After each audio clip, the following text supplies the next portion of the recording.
Znate kako, ovo su najteže utakmice. Ovde ne možete puno da dobijete, a možete jako puno da izgubite protiv ovakvih protivnika. Mi smo se dobro spremili i odradili dosta korektno, u stvari odlično prvo polovreme gde smo dali 2 gola i stvorili nekoliko šansi. Međutim, u drugom polovremenu opet neshvatljivo dolazi do određenog opuštanja, naročito posle trećeg gola kad su neki pojedinci da sebi dali za pravo sa nekim solo akcijama da pokušaju da završe napad. Koliko si kao trener zadovoljan dosadašnjom igrom svoje ekipe? Pa dobro, mi to igramo na momente, na mahove. Znači, u jednom delu utakmice igramo dosta korektno, dosta dobro, pa onda se ta igra izgubi, padne, napravimo dosta grešaka i uđemo u problem. Tako da još uvek radimo na tome da ispravimo te greške, da se ne dešavaju u toku igre i mislim da će to biti sve bolje i bolje.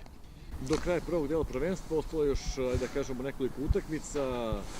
Da li je Železničar već obezbedio neki status koji je zacrtan pre početka prvenstva? Pa ne, mi imamo za cilj da budemo u sredini tabele, ako pokušamo da se plasiramo među prve 6 ekipe gde se sada trenutno nalazimo, onda smo ostvarili cilj. Da bi to ostvarili moramo i narednim utakmicama da osvojimo bar 6 do 7 bodova. Da li će svi igrači, evo za kraj, biti na raspolaganju naredne utakmice? Da, svi igrači su spremni, sledeće kolo idemo u Mitrovicu i gde se nadam povoljnom rezultatu.